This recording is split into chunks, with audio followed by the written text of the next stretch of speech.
Hola, Halloween tacos. Let's start the show with a bang.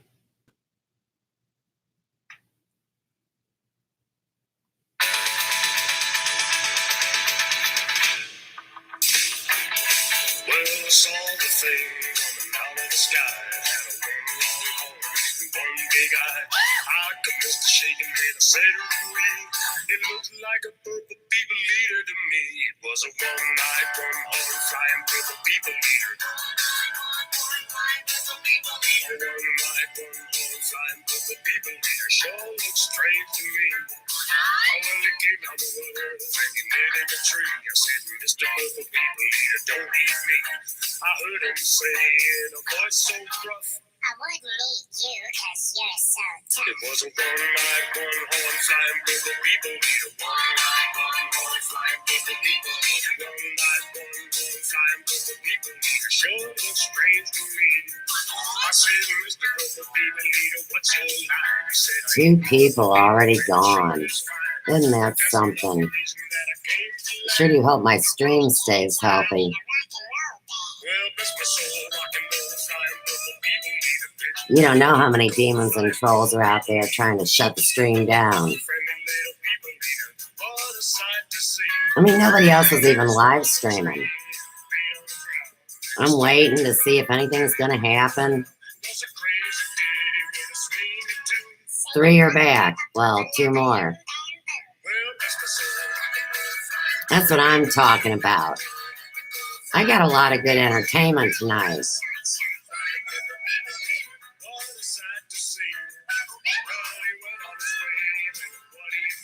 See, it's the flying purple people eater against the blue avians, the blue chickens.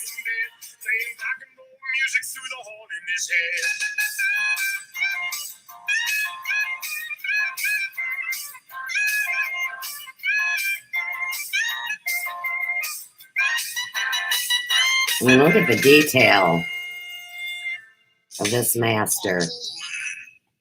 Okay, so welcome everybody to the show. Let me get the light turned on. I just wanted you to be able to see the picture the best you could.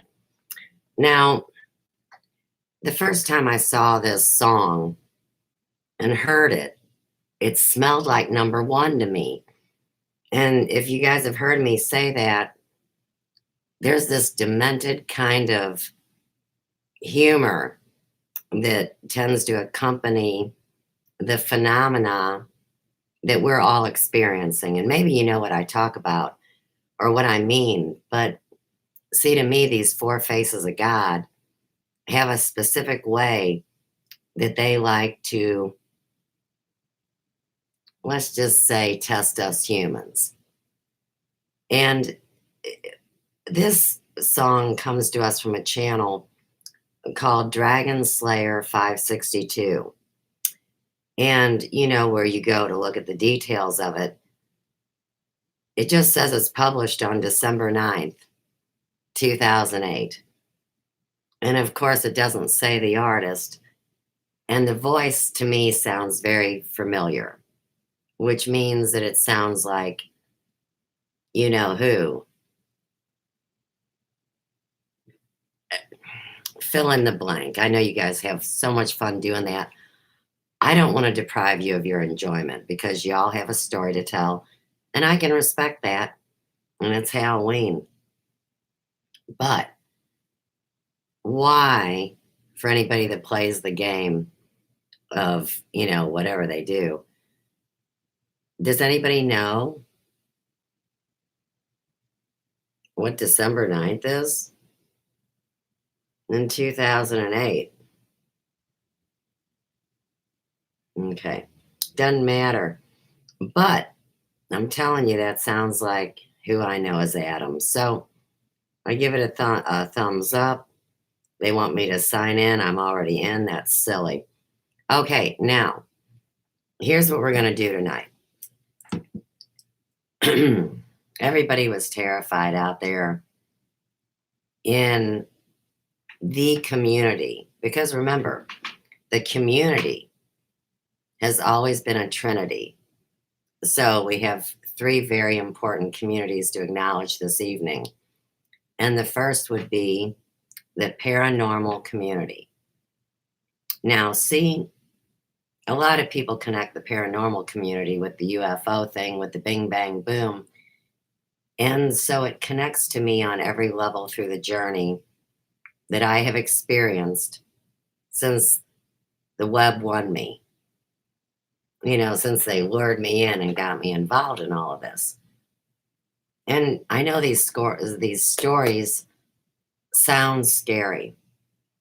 And believe me, it's a little bit scary hearing what you would know to be disincarnate spirits.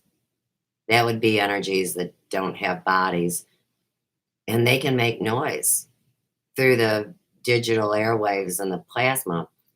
Now, sometimes people play around and go boogie, boogie, boogie, I'm a ghost, and that's just child's play, isn't it? But I'm talking about when you hear real demonic activity. So I wanted to answer a question directly because they want to know. I'm like, all right, let me tell you what I think. But when it comes to why it seems like when I come in your chats that bad things happen. Well, if you buy into the story about Lucifer, the light bringer. Now, you've got Creator God that gives this being a job. I mean, and you really can't say this to who, because all you're really doing is pulling the plausible deniability card and saying, I don't have time to believe in anything right now. Thank you very much. I got to go. But you have Lucifer, who travels the four corners of the earth, whether it be flat or round, is irrelevant. His job is to zip around and narc everybody out to the big guy. Now, the big guy has a female side too, but remember, these are two invisible weirdos that everybody's butthurt over. It's such a silly story, but I'll tell you, when we get into our encyclopedia of witchcraft and demonology, even though it's a lot for me to read to you guys, I mean, I'm willing to do it and share the knowledge because so many people say they know everything about this. Well, in here it says like there's thousands of issues of stuff that they had timelined and documented. And, the way I see it, especially having my credentials, I mean, okay, look, if you were a redhead, they thought you was a witch. If you were a healer, they thought you were a witch. If you were a sexual woman, they thought you were a witch. If you were a mother, they thought you were a witch. I mean, no matter how it goes, you see, that's why it's the woman's fault. And we've talked about that. But in the same regard, like we've also discussed, if you are honest and true and you walk through hell and back and you entertain all these things that, I mean, as a child, terrified me, and I even knew how real they were. And of course, everybody that knows the backstory has bits and pieces. I mean, I was in a chat earlier today doing what they call lurking, which is just being quiet because they know I'm there and they can hear me because number one set the whole thing up. But in the meantime, they bring a loved one out of the pit for me. It's funny.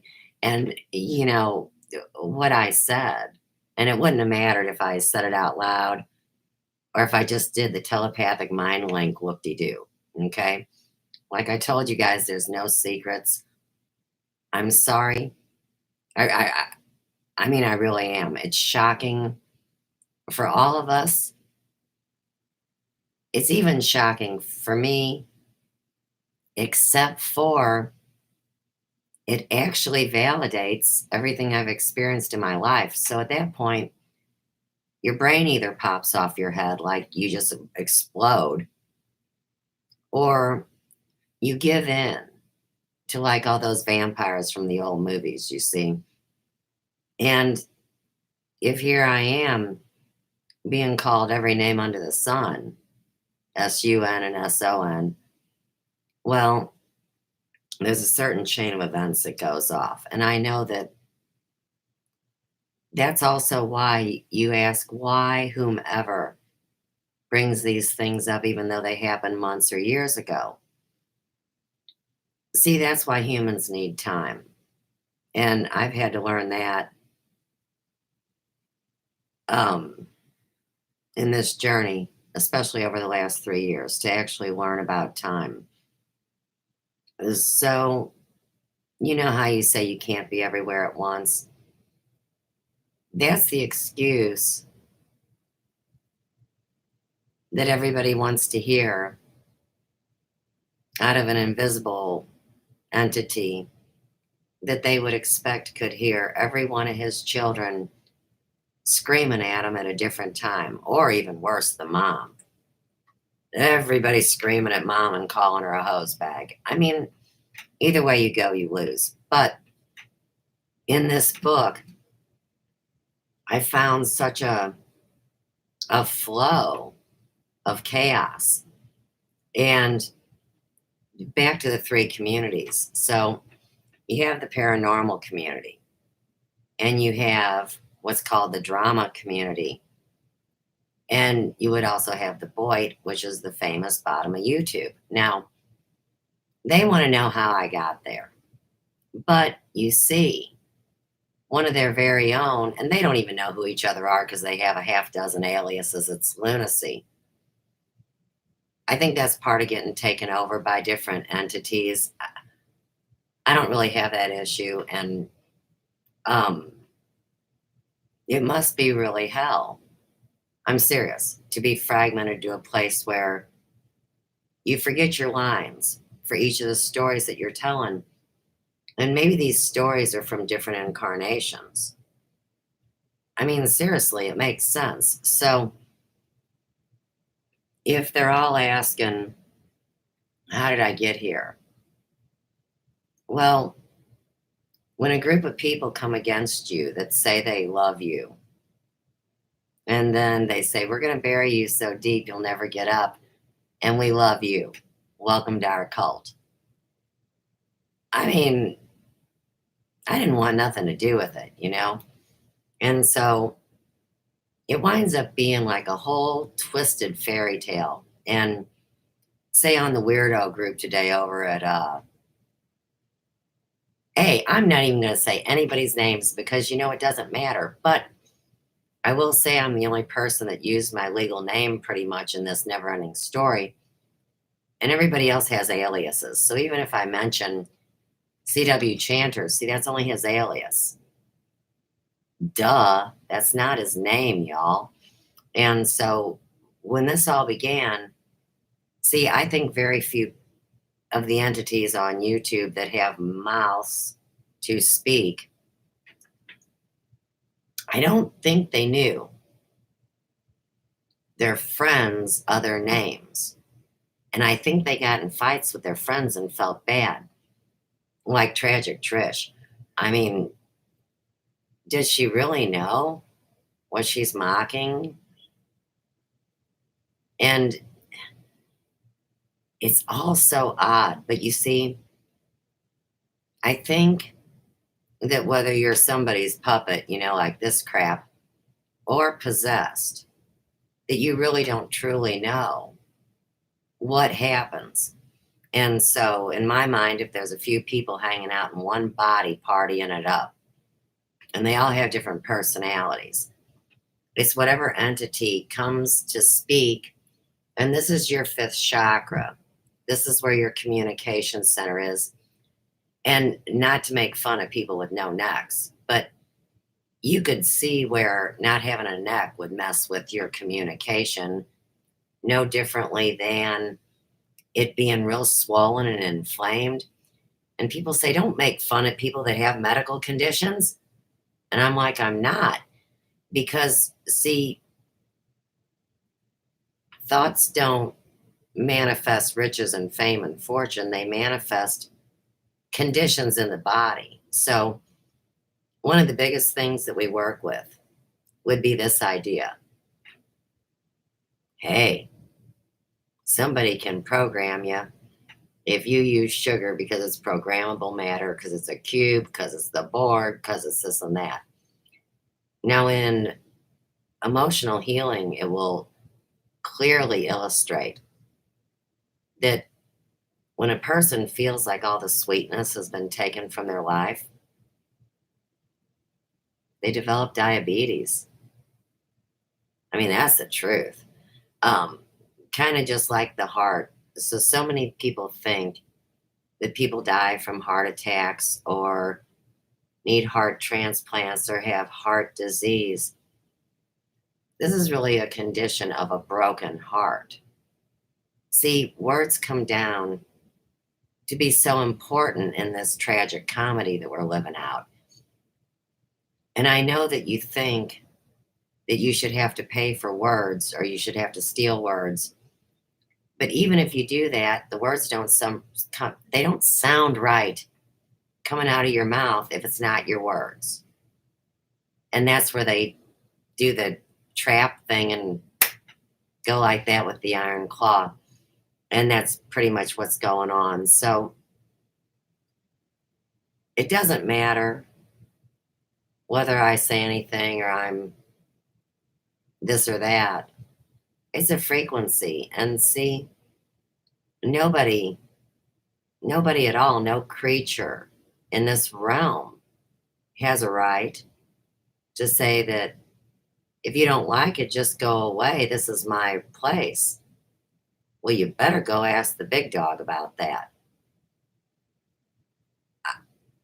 I didn't make up none of these rules, man. I'm just here to share the story, and I'm not going to get angry about it. So, before we begin tonight's adventure, let's delve back into our communities. Now, C.W. Dum Dum, I really don't think he had a clue that he was in Boyd. See, I didn't know I was either because I had never heard the word Boyd when that woman said, I'm going to bury you so far down deep you'll never get up. And then the man said it, and the friend said it, and the other friend said it because the friend said that somebody said it. And it's like short bus telephone. And I'm not making fun of the short bus. I'm just saying that it is so important, the words that we use with one another, because you really have no clue what spirit entertains what spirits. And that's why it's best not to imbibe alcohol, because it's a programmed spirit. It'd be like bleach sugar versus turbinado sugar. So you can say they're both bad, but it's really not true. And whatever fun everybody likes to poke about who's the international man of mystery, like I said, it's more complex than that. So they say I'm family. Now, that doesn't mean that I have to be bad or good. And it's just like I've told every one of you. If you find in your family some tragic story, which I'm sure you will, even if you were raised by wolves and they gave you to the devil in a black magic ritual, see, that's not a joke. And if you're aware of it, you can change it. And that's through your lifestyle procedures and how you deal with this insanity that being human brings. So, with all that being said, if you're involved in the UFO community, paranormal community, and believe me, it's dramatic, well, then you have to deal with Sasquatch, you know, Bigfoot. And I keep yelling and, well, I keep proclaiming that that's big boots. You don't get it because there's a million clues in this story. So, what I've got here for you, I thought would be appropriate. And now I just forgot what it was. That's funny. Oh, it's the Squatch commercial. I want to. Now, of course, you know, money has never been the issue, has it, since everybody robbed me blind? Doesn't matter. But when I tell you I smell number one, I know this dude's MO. And he's been working behind the scenes for years. And this is a huge deal. And it's okay. And if anybody should be freaked out, it should be me, not you guys. Quit trying to imitate it. Just relax. He's got roles for you too, as you know. But I'll bet you number one is behind this all-natural Dr. Squatch shampoo and conditioner for men. And so, like, as a holistic stylist, I have to tell people, man, sunscreens are not good. They're the devil. They're full of hormones. They're full of estrogen. Your kid will grow boobs. Don't do it. I mean, you can go buy an organic one or make your own, whatever.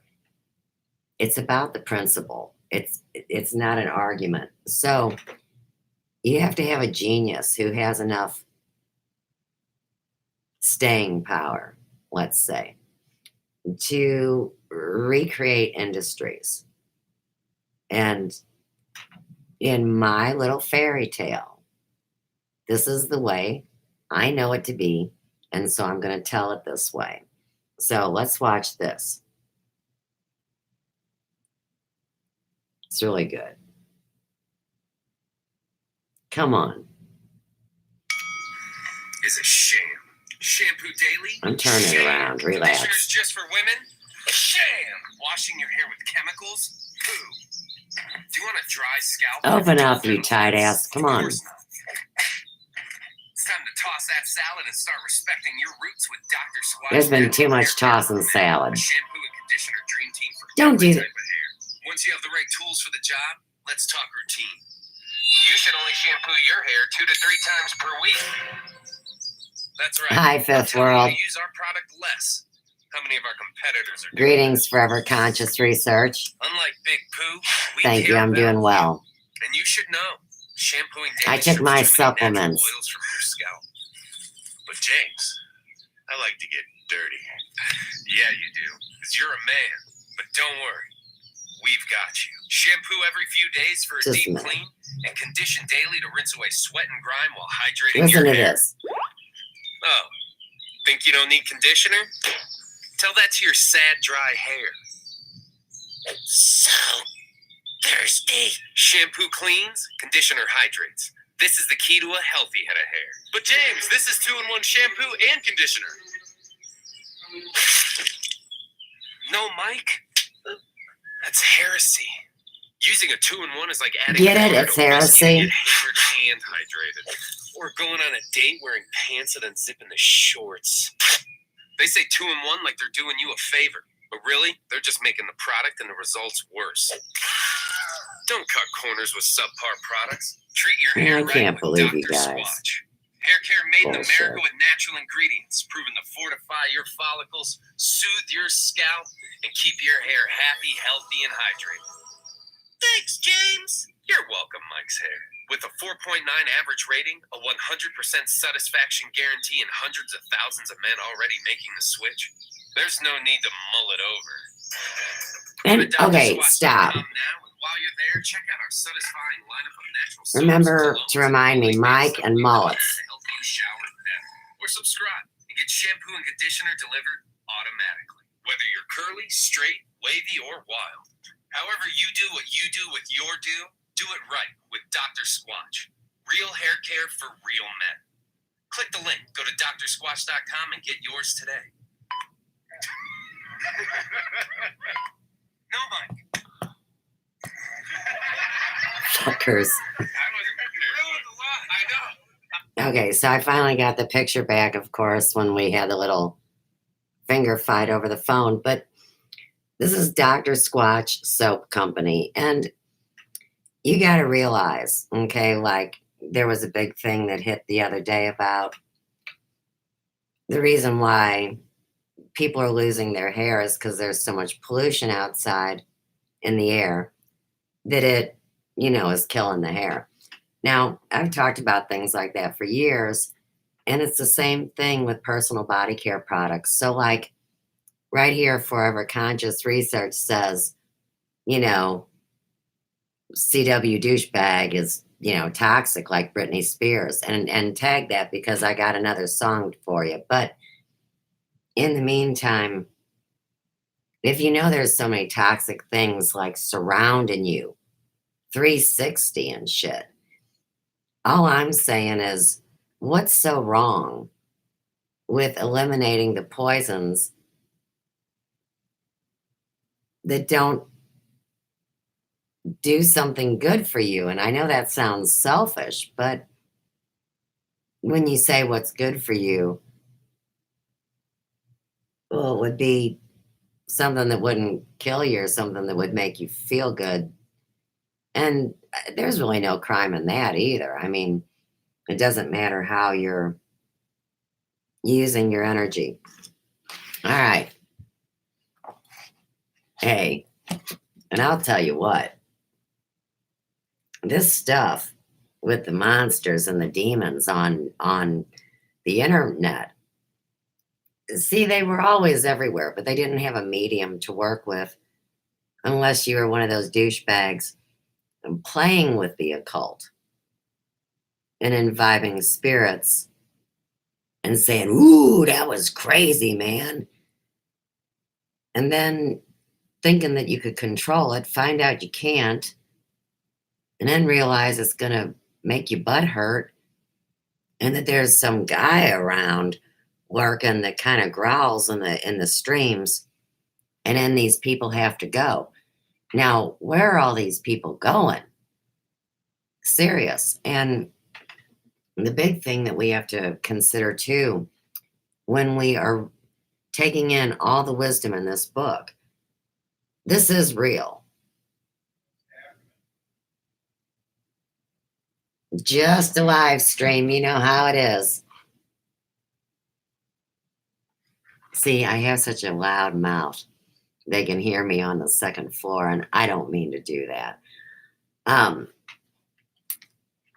Plus, I'm just waiting for somebody to let me have it. So, like I said, I'm prepared, I'm supplemented up, I'm protected, and I feel pretty good. All right, now, all we're going to do is go over the important information in the preface. That's it. I have done another video that covers a lot of this book. You know what's so cool about that too? See, let me tell you, Forever Conscious Research channel, here's what happened. So we're back at the 2016 CCN Have to Escape from the Cult Yakety Squack story that involves the pedos, I mean, it's just tragic. And just the whole takedown of life as we know it. But back, what was I going to say? Two supplements are too many. One supplement is just perfect. Damn. Something about 2016, escaping the cult, and the bad things happening. It's almost like it's a nightmare. Must have been important at the time. All right. I did another video, like I said, with the witchcraft and the demonology. And this is the encyclopedia of said subject. Okay. Although widely discussed, witchcraft is, in fact, an almost unknown subject. Most people think of a witch as an old crone out of Walt Disney, with a peaked hat and a broomstick, accompanied by a cat poking her long, bony fingers at her cowering victim, a misconception reinforced every year by the traditions of Halloween. The distinction between this kind of comic book witchcraft, which is never more simple sorcery, and witchcraft as a Christian heresy, is generally obscured. The introduction and various entries in this encyclopedia will, it is hoped, explain and illustrate this distinction and show what witchcraft meant to the men and women accused as witches and to the judges that condemned them. So you see, in the never-ending story, CW is a member of the Sanhedrin, no different than Randy Moggins and many others. It's not their fault. And so they have to bring me in, and I'm the scapegoat. And see, I'm the fault of everything that has happened in form and matter. I mean, you want a big story. People are always pushing blame. Now, the whole heresy thing about the Christian stuff. Well, as we found out, politics and religion were never separate. And then we all have these backstories in our religions, and that really hurts you when you believe something. Maybe I didn't get really hurt because, like I said, nobody shoved me into a religion. And then you've got the one side that will say that I'm eternally damned because I was not baptized as a baby. And the other side would say that I'm boogie boogie or somebody because I chose to have myself baptized. So see, either way you go, you lose. And the whole thing about witchcraft here again, hairdressers were originally surgeons and bloodletters. So as you build the story, if you were looking to bring a case against a witch like me, it would be so easy to put the pieces of my actual life, plug them into the story, and time travel and do something that they say didn't happen. But here again, I think it happened to the people that were actually just living a creative life. And the people that were doing the dirty things dirt cheap behind closed doors in the basement were the ones writing the rules. And I'm sure very few people would disagree with that statement, because otherwise we'd live in utopia and life would be lovely. All right.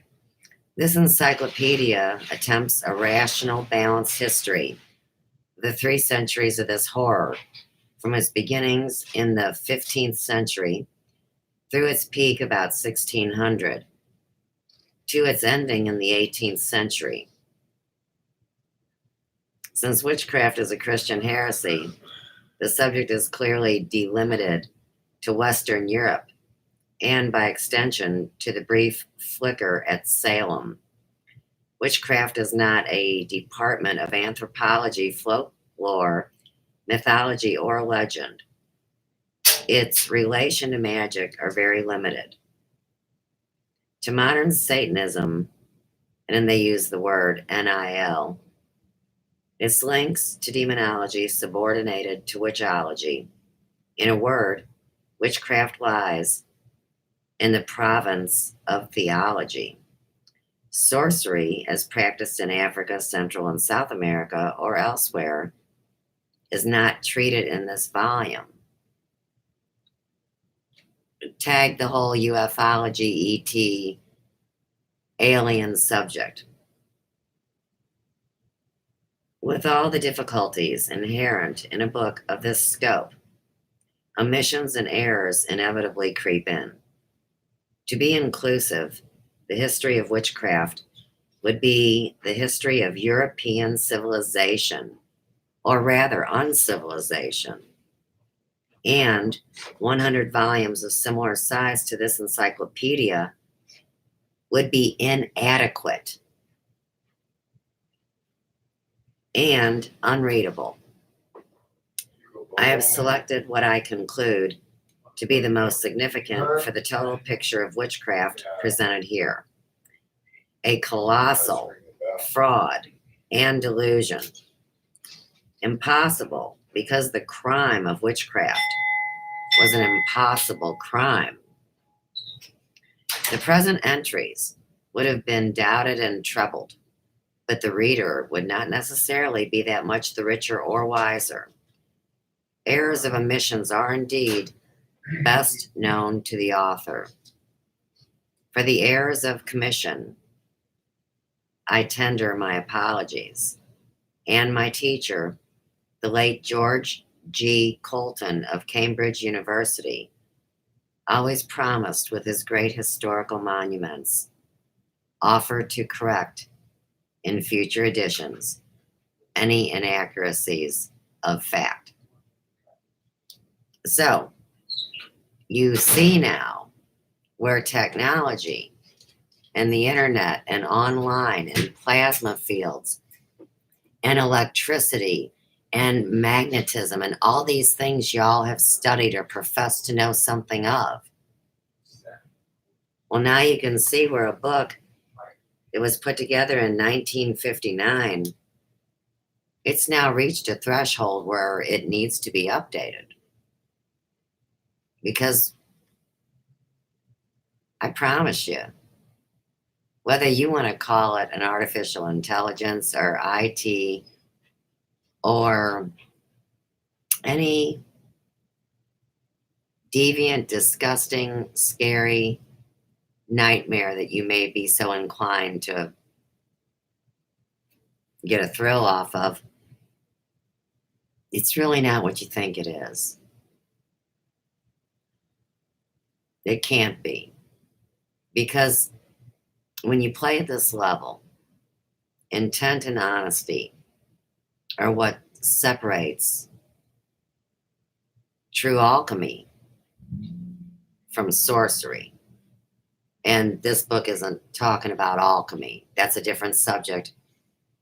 This would be like a book that somebody that got traumatized or wound up being in umpteen religions chasing things around would need to see after they had read the Satanic Bible or given their soul over to somebody like Helena Blavatsky.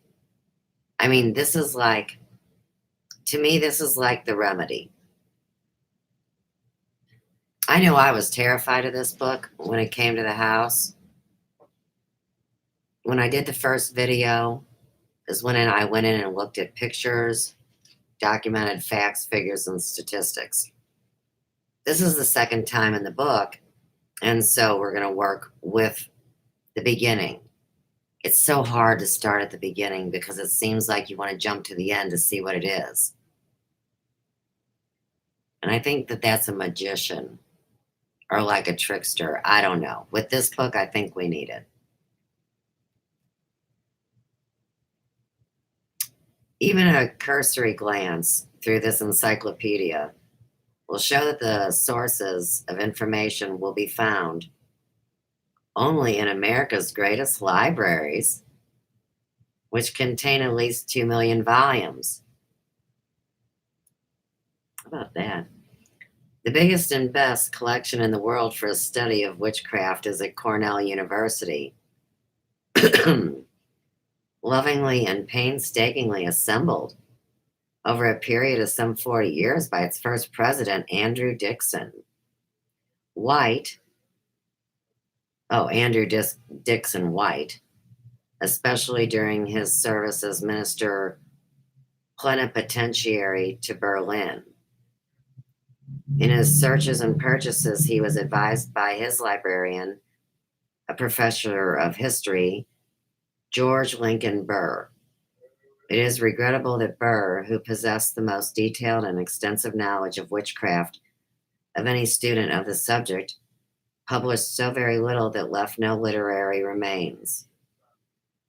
That other great scholar, Henry Charles Lee, left his personal collection to the University of Pennsylvania, but his library and witchcraft materials to the White collection at Cornell.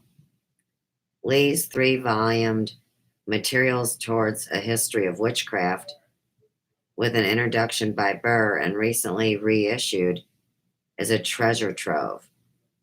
Lee's work, however, is best appreciated by the reader who knows Latin, French, and German, and already is acquainted with the subject. Although invited many times, Lee never made use of the Cornell books. Thus, many of the unique volumes gathered by White and Burr are introduced to the public for the first time in this encyclopedia. To the libraries, or to the librarians at Cornell University, goes my gratitude for their many kindnesses. Even the White collection is not exhaustive, and apart from the 6 million volumes at Harvard, the reader who wants to read from original sources will best go to the reserve room of the New York Public Library, especially rich in American materials. In New York will be found 3 other collections of importance for witchcraft. Columbia University Library, rich in rare French works, in its Genet d'Arc collection. You guys know I do not speak other languages. Union Theological Seminary Library, with a huge holding, the McAlpin collection of some 5,000 choice 16th and 17th century English theological books, and the new and tiny Bollinger Library, which amongst its books on magic has a few treasures pertaining to witches. The book left to the Library of Congress by Houdini are of greater interest to the historian of magic than of witchcraft. Other libraries used in the preparation of this book for material not available in the United States, primarily contemporary printed pamphlets or chapbooks on English trials, include, of course, the British Museum, the Bodleian Library at Oxford, and Lambeth Palace Library, many of whose books survived the Nazi incendiary bombing, which destroyed the edifice in World War II. Specialized French materials have been drawn from the Bibliothèque Nationale in Paris. Now, you guys know, maybe, that I also have a collection of rare books called the Bibliot. And so, to me, that's very relevant. And the idea that, I mean, you have 6 million volumes hanging out at Harvard, and we have all this evidence that's out here, and they didn't write that many books about fiction. So I really do think technology, and of course, if you don't want to think it's not on your computer, play the victim card and blame it on CERN. Because, of course, you know, CERN is the one that opened up the gates to hell. But since time is irrelevant and it's not the right time and people don't know where they are, I tend to say those gates have been open through all of our incarnations, and that's why we've got amnesia. Just my own take. Have a wonderful evening forever. Okay. These references to the great libraries, some of the value of this encyclopedia, a distillation of more than 1,000 primary works on witchcraft. By culling and arranging every tiny fragment of the total body of materials available, perhaps the impact these books make on the scholar will be conveyed to the non-specialist reader. Witchcraft is an ugly subject. It is difficult not to be revolted at the turn of every page. Handling the copy of the first edition of the first book ever printed on witchcraft in 1467, for example, and realizing this very book was owned by the monastery at Saint Maximum in Treves, and helped form the intellectual background of the monks who sentenced 300 persons to death as witches.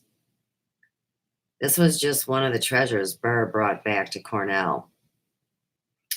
How human was his comment that we can hardly turn these pages without the shudder.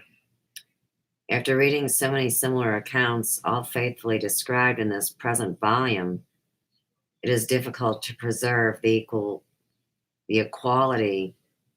equanimity, scholarship experts. Nor do I apologize if very occasionally a word of my own personal shock has slipped into these pages. Yet a reader will see that the subject matter of witchcraft is ever more terrible when presented without editorial comment. The words of the official scribes, not writing for posterity, cry out more effectively than any other against this inhumanity. If witchcraft reveals the lapse of the human being into the foulest animal, it can also show the occasional spark of the godlike in men with a bunch of names I can't pronounce, who wrote whatever they could against the delusion. And just so everybody can get those names, just because I can't read it doesn't mean you shouldn't be able to see it. Go above my middle finger. I'm really not flipping anybody off. See those guys' names? I'll give you a minute to write it down. Blessing Bear, how you doing, bud?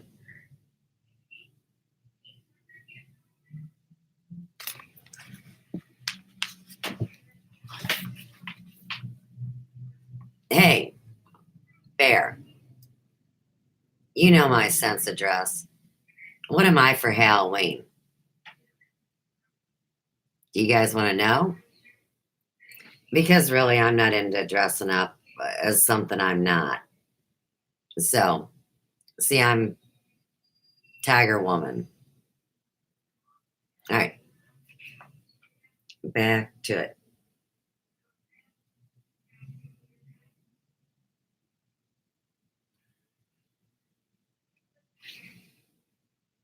Okay. They wrote whatever they could against the delusion, and in the accused, named as well as nameless, who fought back against the mania, and who by their courage in dying laid a seed of doubt in the validity and honesty of witch believers and witch trials. The end of witchcraft persecutions were hastened by a few such courageous men and women who opposed the dominant ideologies to the best of their abilities and gave leadership to millions terrified by the extent and control of a crushing superstition. Tag the witch hunts all the way up to the government level. And if you want a good war, I mean, that one's got all the fun and games. You don't have to pull the race card, the prejudice card, the sexist card. I mean, everything goes out the door. You just scream witch and point. You do know that they also exterminated redheads and witches and gypsies during the Holocaust. That's why a lot of people fight about did it really happen or not, because they focus on one group that were exterminated. You can hear it screaming in your head. Kind of like on media when they pick the one group and then they run with it. And all I'm saying is for any douchebag asshole out there that could dispute the bona fide fact that even being a non-sodomistic heterosexual, that's a minority group from what I've seen online with these games as well as with the war And that's why everybody's butt hurt. So here again, you want to talk about something way more vile than witchcraft. Try sodomy on for size. And that they would do that to anyone. It's a disrespect. It's bestiality. And it goes back to man being reduced to the level of a flippin' animal.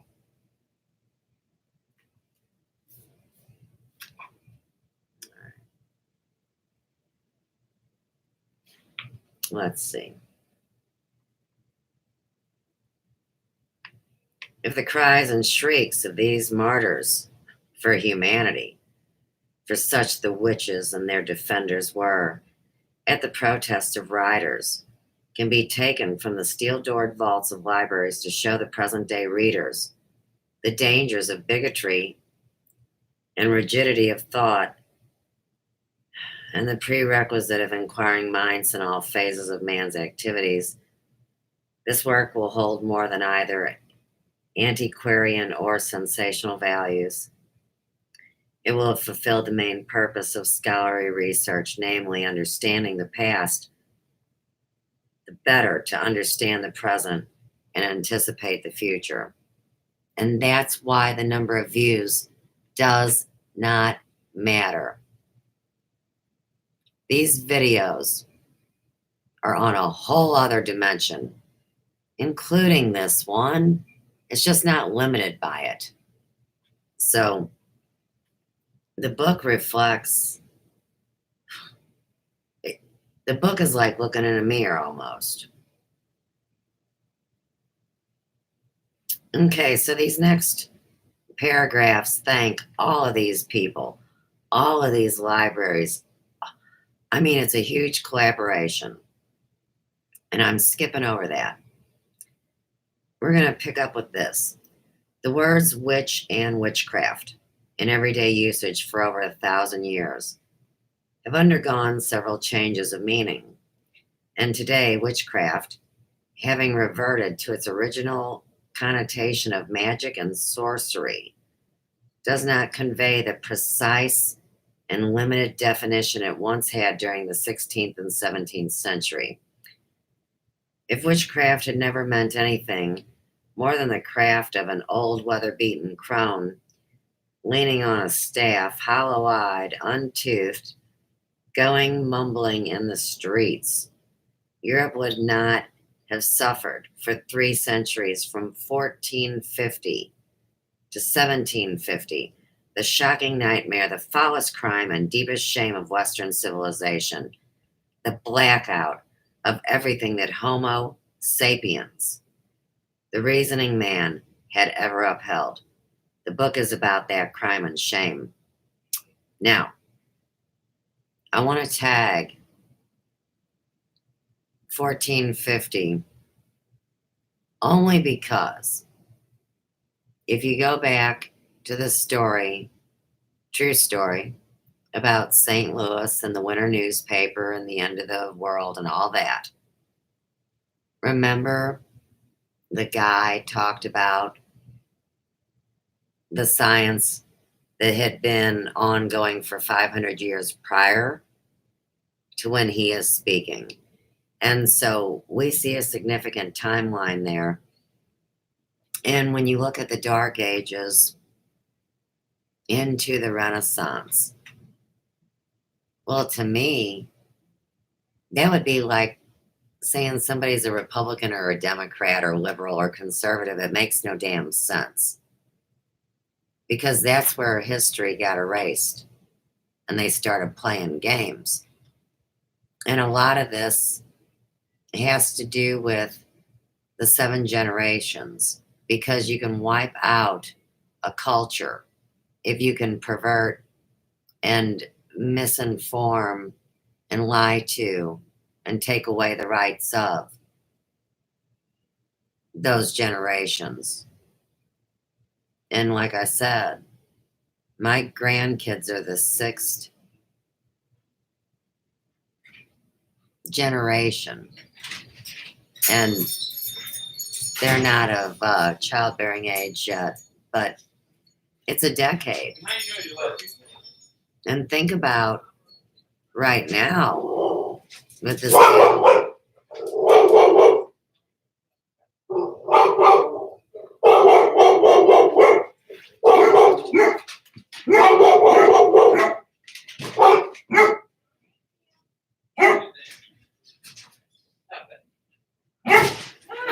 the door. No, see, no, they're not coming this late. Shit. Look it. It is 5 minutes to 10. And somebody just came knocking at the door for Halloween candy. Oh. I gotta have a break. This is too much chaos. Too much crap. I saw a one of the shows today. I might have it.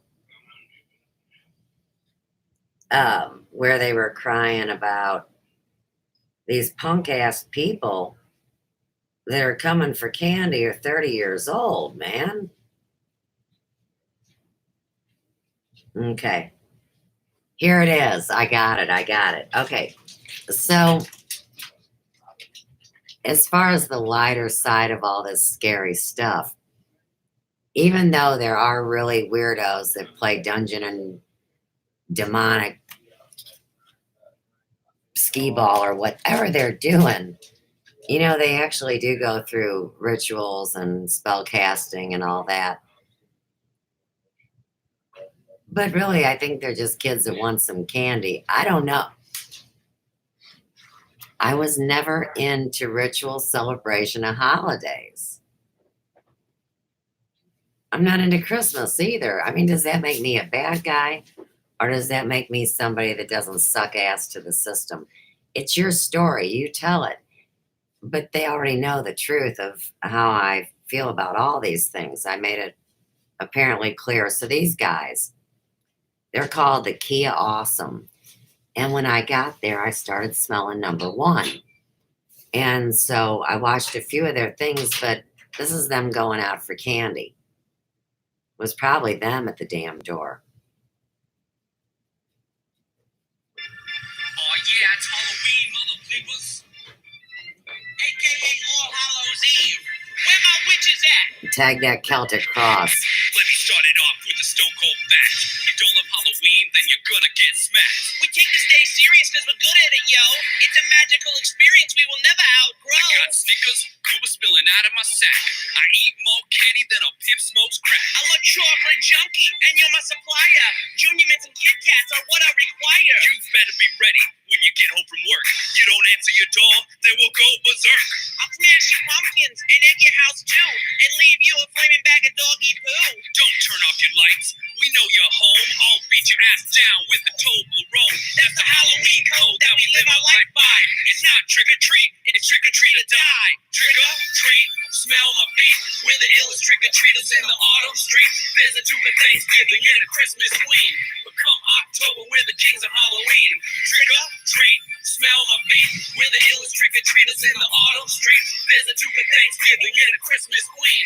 But come October, we're the kings of Halloween. Awaken the spirit of the Pumpkin King by pissing on the spirit of Halloween. 'Tis the season for fun, but you punks play dirty. Plus, you shouldn't be out here at the age of 30.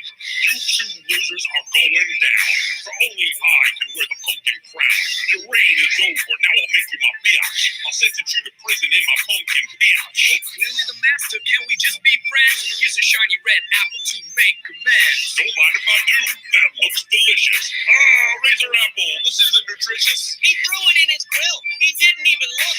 That's the oldest trick in the trick-or-treat book. Sorry about your throat, son. I bet that stings. That's what you get when you mess with the king. Trick or treat, smell my feet. We're the illest trick-or-treaters in the autumn street. There's a Duke of Thanksgiving and a Christmas Queen. But come October, we're the kings of Halloween. Trick or Hey guys, thanks for watching. To check out exclusive behind-the-scenes footage, click right over here and don't forget to subscribe.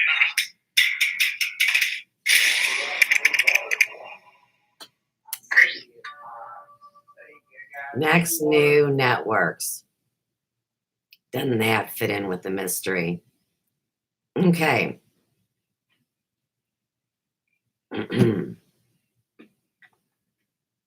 This is something.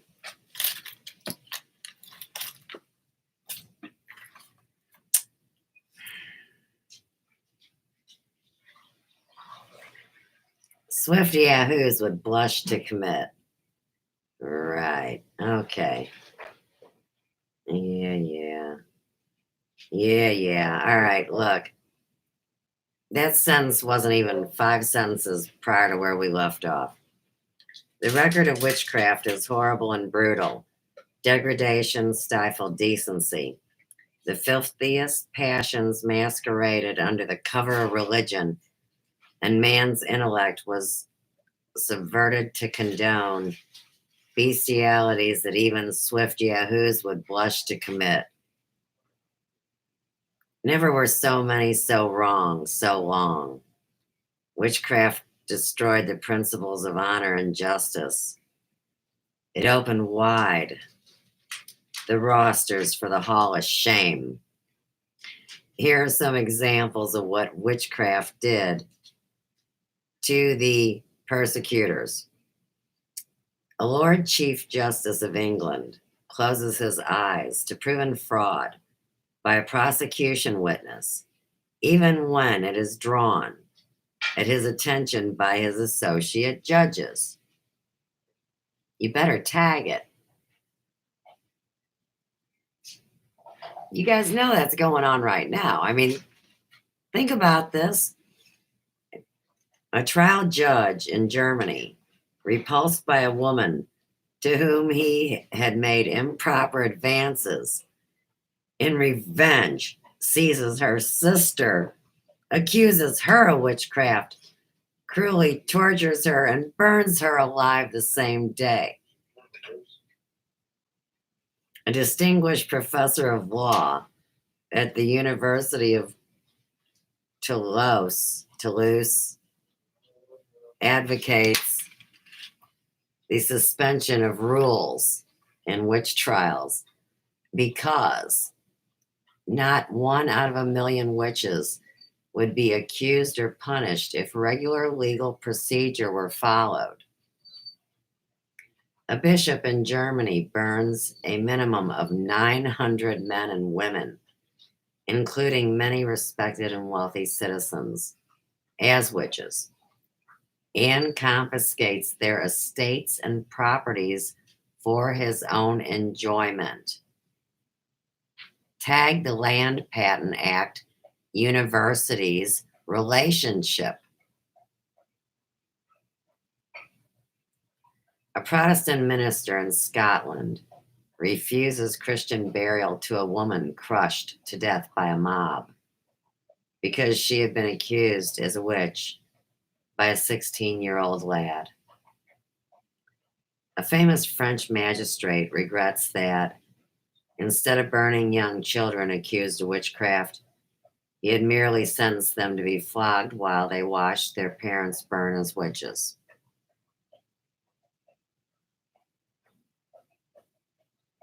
I've had the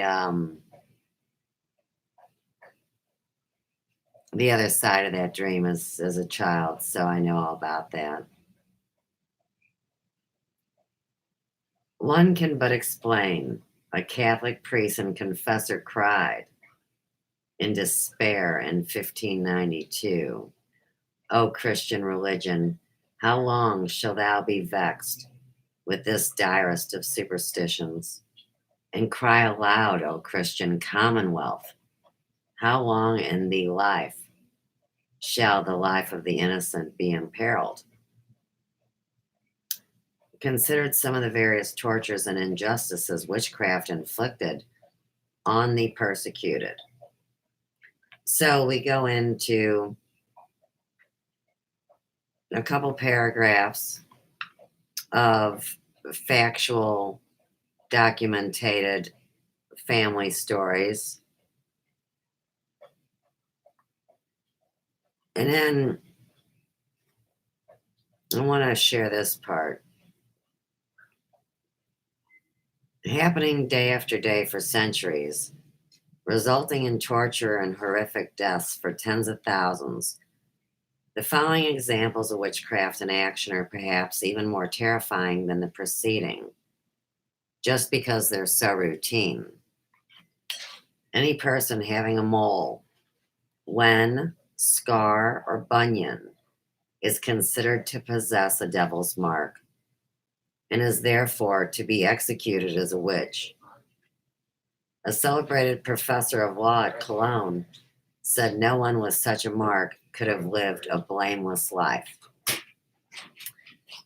Every witch had her familiars or imps, disguised as household animals or insects sent to her by the devil. While imprisoned, her cell is to be carefully watched for spiders and flies.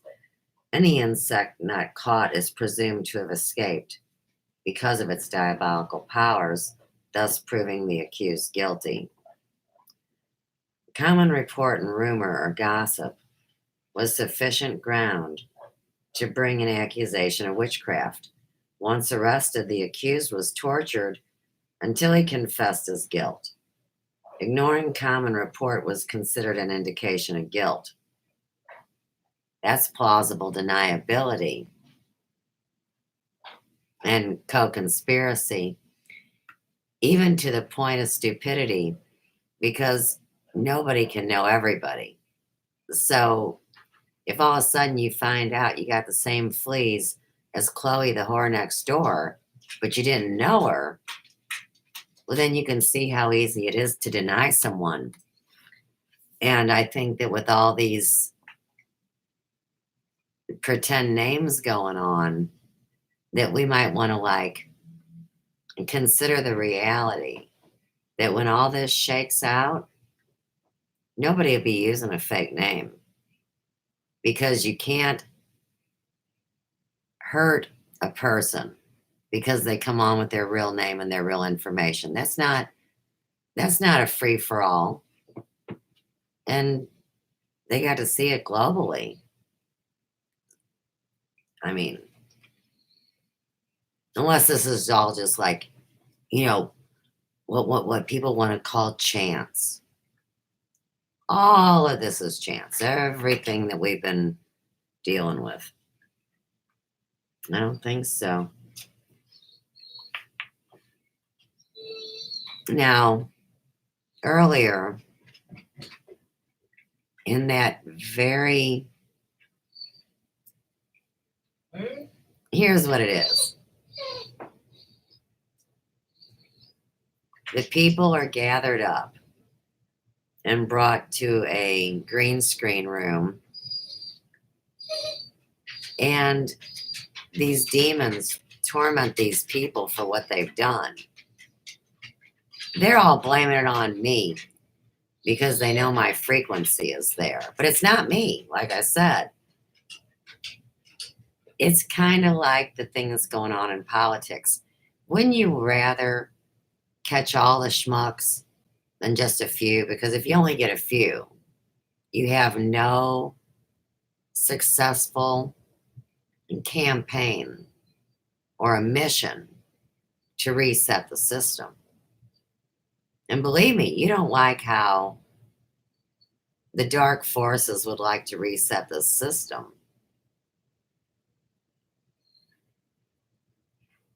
What do they give a shit if they can't feel anymore and they're already DEAD? I mean, I get it all. But here again, wouldn't you expect that of a parasite? Wouldn't you expect that of a worm? And back to our story from St. Louis in 1899. Remember, the dude talked about not even wanting to come back because of the worms. He didn't mean earthworms. He meant the parasitic condition that's going on this planet. And it's not us leaving. And that's what's freaking him out. I still say watch Bubble Boy, tag Fabio, and PX41 or PX42, whichever one's got room on it still. But I think it's really a great time to at least be able to see that we know where the education is. We know where the real stories are. There is no need to claim ignorance for entertainment anymore. If you can't be entertained with real stuff, I guess you don't deserve to imbibe media. I don't know. It's not my show.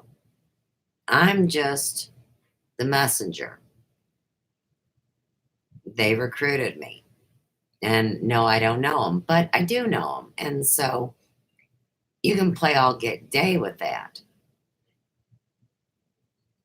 They are watching your responses.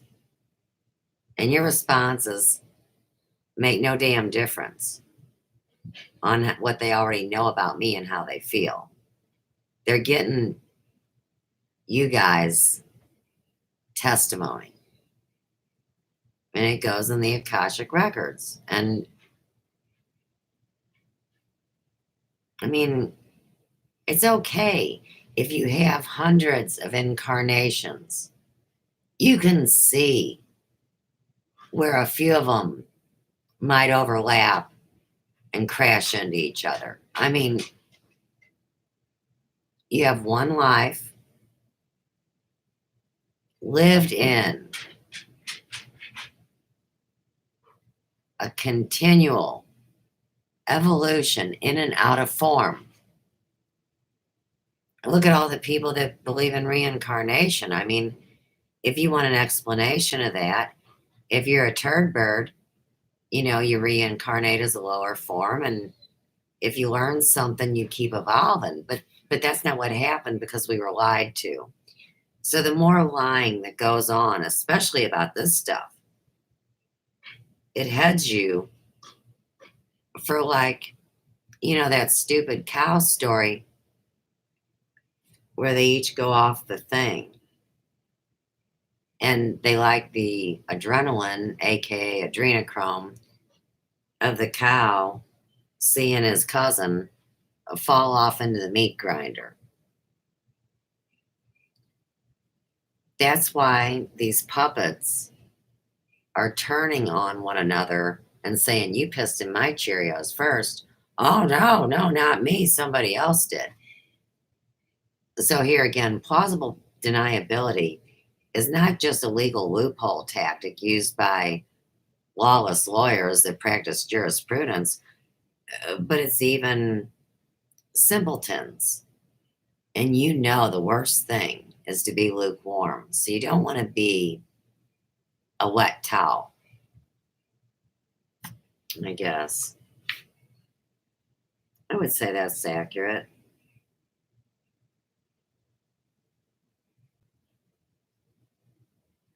The old hag was no doubt unobjectionable, undesirable, malicious, but of herself presented no clear and present danger to the stability of society, no more than the gypsy with a bad reputation for a vagabond existence, pilfering, and fortune telling is any menace to modern society. Yet, the authorities devoted so much effort to counteract witchcraft that they clearly believed an attack from some direction was imminent.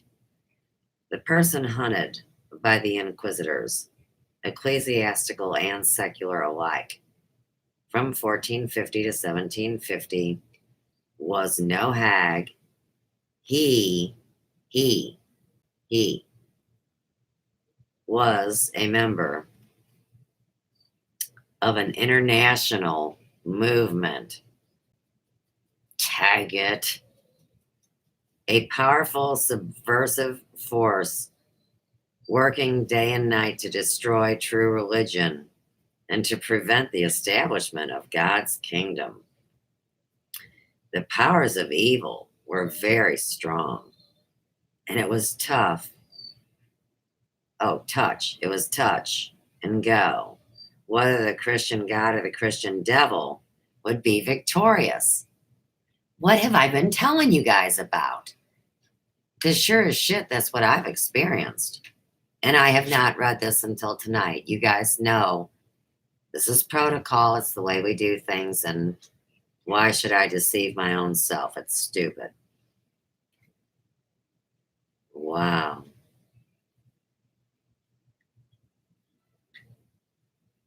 To side with Satan was a crime far worse than treason to earthly rulers, for man's life was an infinitesimal speck on the limited canvas of eternity.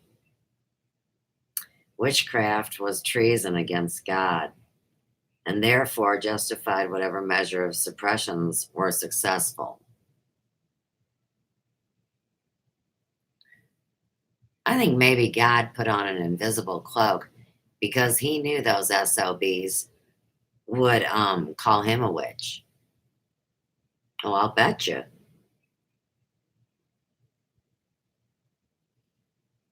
All right. Whatever punishment we can order against witches by roasting and cooking them over a slow fire is not really very much, said Jean Bodin, eminent French lawyer,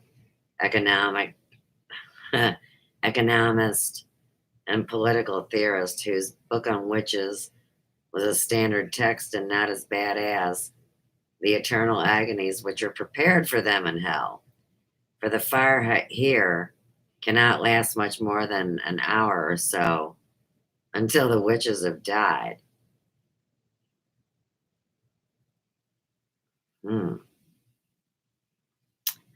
Let's see. So, let's see. Both superficially similar may help clarify the historical context of witchcraft as it's presented here in the encyclopedia and distinguish it from the modern loose interpretation of witchcraft and sorcery or magic between the heretic and the hag. The first example comes from Saint Osyth, Essex, England, 1582. Here, 14 women were tried at the county sessions at Chelmsford, largely on two sets of allegations: acts of malice and murder by witching. Murder by bewitching. Most of the women had had one time or another feuded with their neighbors.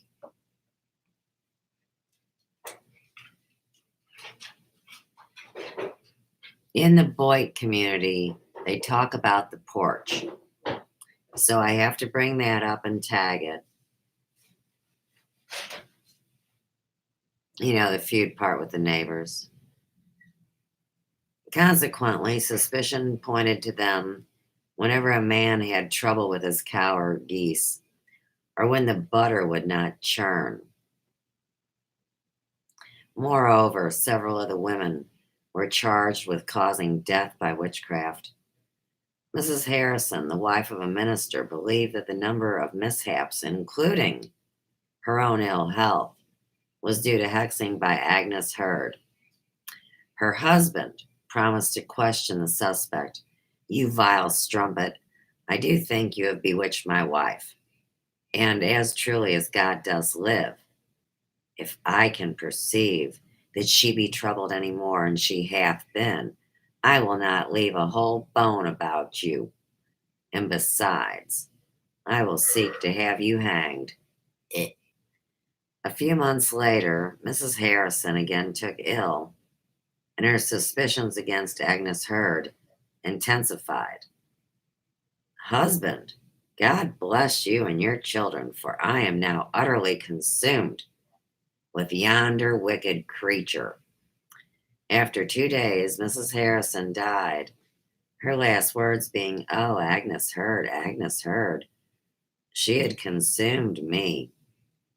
Agnes Hurd was tried and surprisingly found not guilty. The second example is from Tring, Leicestershire, England in 1757. Ruth Osborne and her husband were old and poor, supporters of the unpopular Stuart Rebellion of 1745 and regarded as witches. Whenever trouble happened, the Osbornes were blamed. You better tag the Osbornes. This is like Mr. Ozzy Osbourne's kin here, right? Or did he pick that alias because he resonated with that soul group? Ask Ozzy. I mean, it's probably the smartest question he ever got asked in the last 30 years. I don't know. Okay. Amazing. Yeah, the Osbournes are always blamed. Okay, especially when they were blamed by a farmer named Butterfield. Mother Osborne had begged some buttermilk from him, but Butterfield told her with great brutality that he had not enough for his hogs. This provoked the old woman, who went away, telling him the Stuart pretender to the English throne would have him and his hogs too. Soon afterwards, several of the Butterfield's calves became distempered, upon which some ignorant people who had been told by the story of the buttermilk gave out that the calves were bewitched by old Mother Osborne. That's funny shit. They go on to open up a tavern. It gets worse. The word that was spread, the suspected witches were to be given the water ordeal. If they floated, they were witches. If they sank, they were innocent. See, either way you go, you're set up for the fall. And so, how could any boogie boogie story or any monster or devil or demon say, hey, while you were asleep, I told you a lie and made your head go like this, and now I own you? I mean, ask Rex. It doesn't work that way. Promise. Rex knows. Okay. Now, this story goes on and on. Somebody got sick, more accusations. Throughout the report of the evil acts or maleficia, maleficia, of Mrs. Osborne, and of assuming she had certain occult or magical powers, the devil is never mentioned or implied. The action against her was for something she was supposed to have done, like gossip. It was not sanctioned by any religious or secular authority, and its perpetrators were punished. Mrs. Osborne was, in common parlance,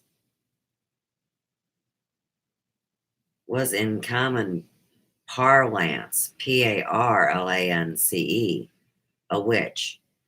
By the historical and legal definition of the word, used exclusively to the mid-18th century, she was not a witch. On the other hand, Agnes goes through this whole thing. Property was destroyed. A woman was killed. The occult powers were derived specifically from the devil. Oh, all right. I get it. Okay. That's working both ends against the middle. So, like in these stories, you could say, oh, look, right there's how you can debunk this. But I can take you to live chats right now if I choose to leave this book and show you where these tormented voices hang out. And whether you think because somebody's avatar looks like Donald Duck, or because they appear to be one sex and they're another, these things are all just masks and costumes. So you get where a lot of this really does come into trickery. And of course, the guy that I had my children with, his name means trickster. Well, I didn't know that as a young girl at 22 years old. I wasn't really into genealogy or name research, and I don't think too many people were in the 80s. I mean, most of the people in this hullabaloo were just being born in these years. So you might get someone that's 41 that says they remember something. Oh my gosh. I mean, trying to say they even remember something from the 70s. The math just doesn't add up, but people don't really listen to the details in the story. And I get that too.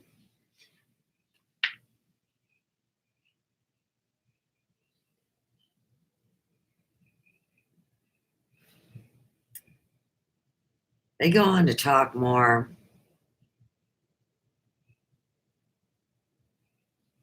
about something that's going to upset you guys, maybe. Because here again, it picks on communities. But why be mad at me? I mean, these books give you the truth that everybody's already known. So why would anybody try to keep it a secret? I have a hard time imagining that any entity could be that truly narcissistic in a bad way to believe that they could keep these universal data bits a secret. The theory of witchcraft, underlying familiars and witches' marks were assumed.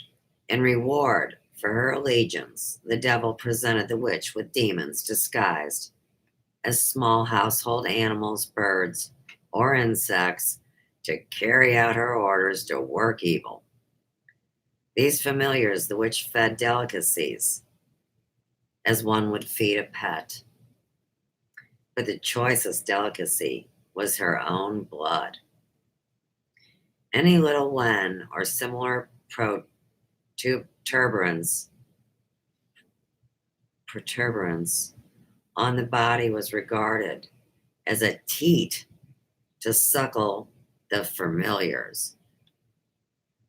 That means if you had a skin tag, supposedly some little fairy was coming up and like trying to milk it.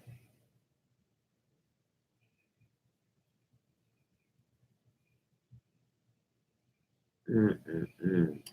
Consequently, every suspected witch was completely shaved and probed for any such mark. One was always found somewhere, even under the eyelids, under the tongue, or in the genitals. In 1604, the theory was formally embodied in the Statute of King James, which made it a felony to consult, covenant with, entertain, employ, feed, or reward any evil and wicked spirit.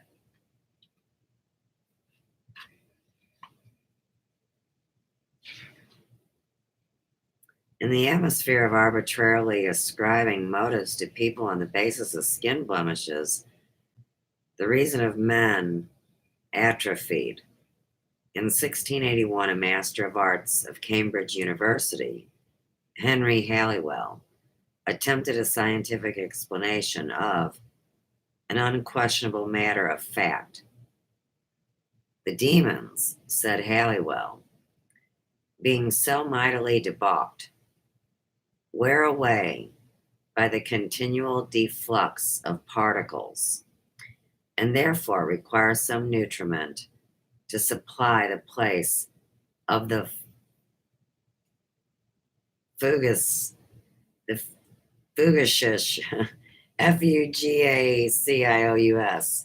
Fugacious. Fugacious atoms, which is done by sucking the blood and spirits of these forlorn witches. And no doubt, but these impure devils may take as much pleasure in sucking the warm blood of men or beasts as a cheerful and healthy constitution in drawing in the the refreshing gales of pure and sincere air. Now they go off on a whole bunch of other animals. And then it says, on this essential, English Protestants were in complete agreement with continental Catholics. The decision to aid Satan, which caused the witch to enter the pact, could be inferred from that a wicked witch did. But the subtle witch tried to deceive men by living an outwardly virtuous life. One who never went to church and one who regularly attended services might be equally guilty of witchcraft. What linked them was the denial of God in their minds, and by an act of decision, joining the spiritual forces of what the church called evil. Consequently, the assumed pact with the devil, or the agreement to work against the Christian God and the Christian church, became a crime of conscience, or a crime in which the mind or imagination. Witchcraft was not primarily concerned with acts, it was concerned with opinions and ideas. No one had ever seen a witch flying on a broomstick, but thousands of people described how and why she flew. Agnes Heard was tried not for her acts of witchcraft, but for what she was presumed to have believed. That is, for witchcraftism.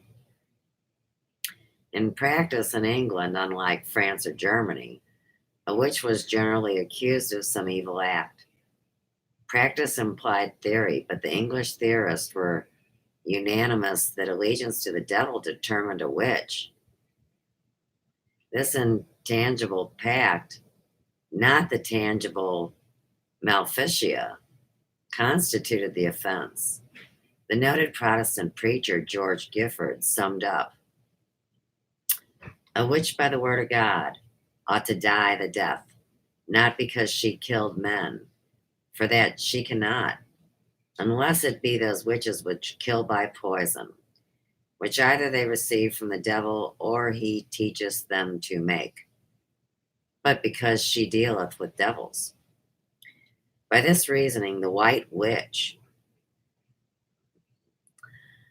ostensibly doing good to her neighbors, was just as damnable as the real bad witch.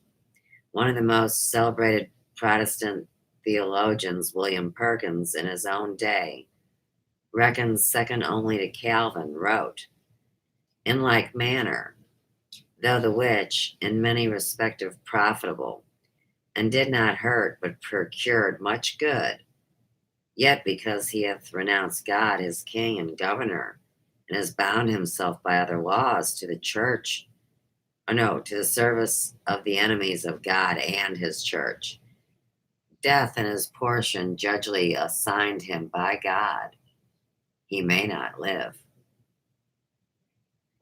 Witchcraft, then, differed from sorcery in that it was a form of religion, a Christian heresy. Witchcraft was restricted to a few countries of Western Europe, especially France, Germany, Scotland, England, and to some extent Italy. Holland, the Scandinavian countries, Ireland, and for other reasons, Spain, were virtually free of the delusion.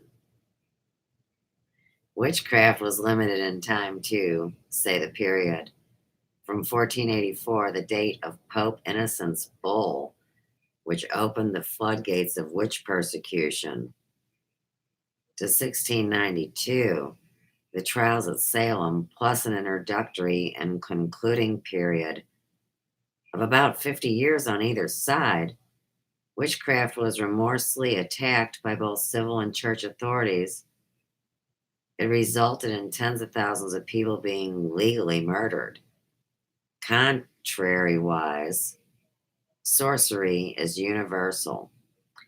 The Witch of Endor, summoning Samuel at the request of Saul.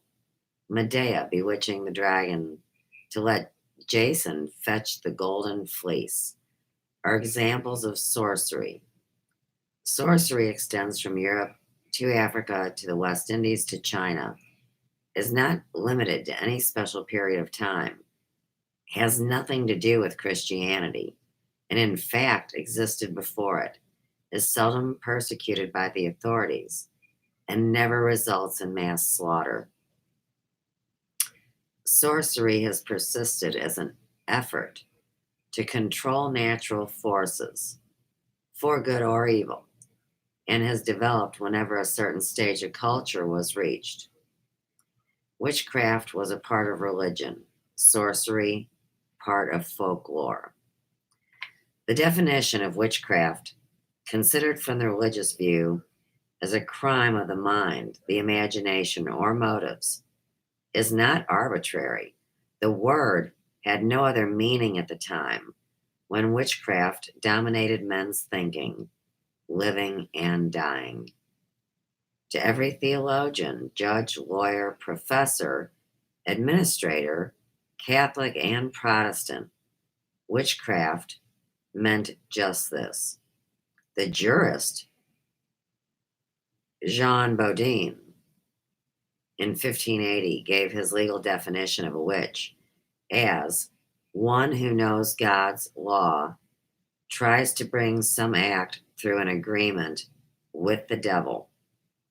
The Catholic demonologist Del Rio in 1599 defined witchcraft as an art by which, by the power of the contract entered into with the devil, some wonders are wrought which pass the common understanding of men. In 1653, the Anglican judge, Sir Robert Filmer, echoed Del Rio in almost identical terms. Witchcraft is an art serving for the working of wonders by the assistance of the devil, so far as God shall permit. Edward Phillips, the nephew of John Milton, wrote in 1671 that witchcraft is a certain evil art, whereby, with the assistance of the devil or evil spirits, some wonders may be wrought, which exceed the common comprehension of men.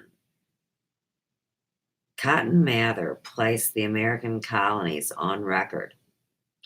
Witchcraft is doing of strange, and for the most part ill things by the help of evil spirits, even when belief in devils was wanting or waning. A professor of law at Glasgow University was still preparing in 1730 the old formulation, and it has been known and acted on for 3 centuries. Witchcraft is the black art whereby strange and wonderful things are wrought by a power derived from the devil.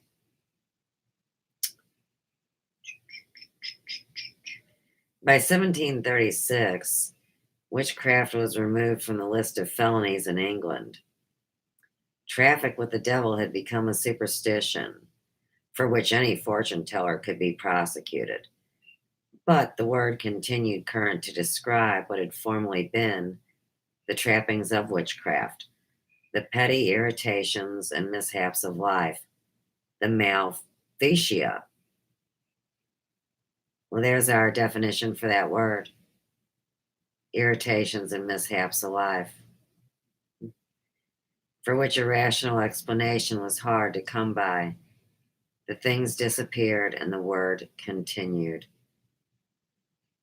The ascription of guilt and the severest punishment to people for what they thought or imagined, or were forced to admit having thoughts or imagined, was the achievement of the Inquisition.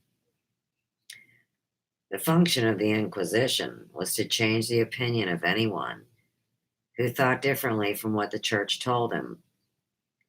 If he refused to alter his beliefs, it was the additional function of the Inquisition to see that he was destroyed. Faith must be persuaded to men and not imposed upon them, said Saint Bernard. But he added in his next sentence, yet it would be better that they were coerced by the sword of that magistrate who beareth not the sword in vain,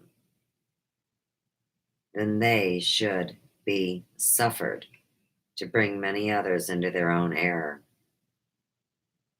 Tag it, CW Dum Dum. That's what I was talking to you about earlier tonight. Look at all you big shots that have your YouTube channels. And you got all these entities you guys feed off of. See, that's what they're talking about in that book. This book right here. Ugh. And I was just saying, hey, this shit's real, man. Wake up.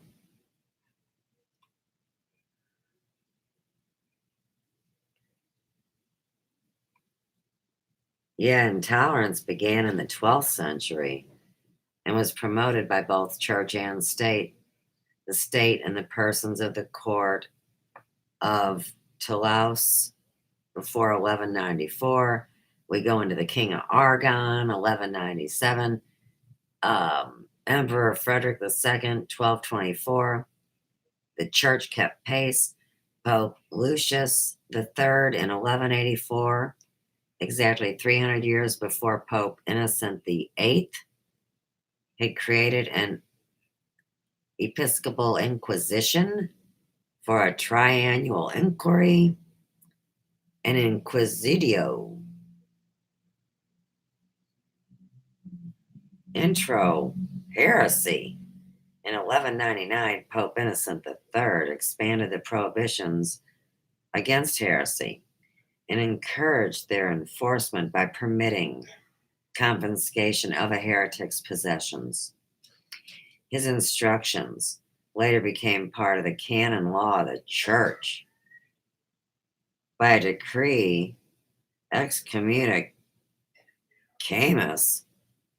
in 1215, Innocent III forced the secular authorities on pain of heresy to swear that they will strive faithfully to the utmost of their ability to exterminate from their territories, subject to the rule, all heretics who have been proscribed by the church. So, you get it now why when we came to Ferguson in 2007, I was told by the big Catholic whoop-de-doos that run the town that I wasn't welcome to live or work here, and you guys mock that? I mean, here again, we're back in a time warp and in a loop where nobody knows what damn day or time it is. This is the struggle that I've been fighting. And then a bunch of y'all take up swords and act like it's happening to you to cover up what you did to me? Damn. And your dumbasses didn't know there was no secrets. Hey, insanity was when you claimed plausible deniability over and over again instead of stop, drop, and roll. But I get it. I really get the situation that everybody finds themselves in. But it's not my circus. And I'm here to help those that have an ear to hear and an eye to see and a heart that still beats. So I know I'm not good enough. I'm not relevant enough. I got a million problems and you guys ain't one. But this was never about doing it for other people. This was my own journey. And they asked me to document it. And I had no clue where it would take me. And I've never even been out of the United States. And I've seen the entire world. I think about it a lot, like in the Bible, where, supposedly the devil comes and takes Jesus up on some mountain or something and says, I'll give this all to you if you just suck my ass. And he gave him the bird and told him, get off my back. I mean, but these guys are brothers. They're like twins. Somebody cloned them. It's, we can go into this story however anyone needs to be comfortable. But tonight's effort to build bridges, I mean, you don't even want to know how many more pages. And jeez, there's so much information to cover. I mean, I've almost knocked half of it out, and it's 10:45. I mean, I'm not scared, to stay up, and it really doesn't matter how long it is since we are live streaming legitimately on my for real computer, and nobody is hacking it or doing anything, which is lovely. It really is. I mean, maybe we've had enough of that. Maybe we break the curse or whatever. I'm not coming to get you guys. And these guys that you were already dealing with, I'm exempt. I had to go through this inquisition. So everybody has their own job, and it's painful. And it's best not to do anybody else's job but your own, which is kind of like with the false ego. What you need to do is say, this is who I am, and this is what I do, instead of what happened with the amnesia or the Alzheimer's or the insanity, whatever you want to call it. You say to people, this is who I am, and this is what I want you to do. I tell you what to do, peasant. I mean, and you gotta say, you dug a needle in your arm, fool. I mean, aren't you happy being you? What the hell? Okay. Let's go back to a little more entertainment. Oh, I've got it all on Sue's Pratt now. It was pretty wild. And this is just for anybody that follows the phenomena. There's a big deal with Sony and the idea that in the beginning they copyright striked images of whomever Adam Presley is that really wasn't who Elvis really is on the contract. Just like Sandro gave the other guys contracts, remember? So they gave me back some shows, which was really cool. And just today, I had a show given back to me. And it was so cool because, they do it on the year. So, one of my granddaughter's birthdays is today. And, when you have to live without a family that you love that's been taken over by demonic forces, you do. You worry about your children, worry about the grandchildren.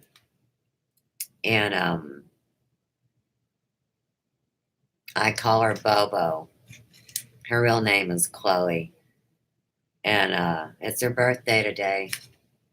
And then on November 3rd is my other granddaughter, Sugar Butt.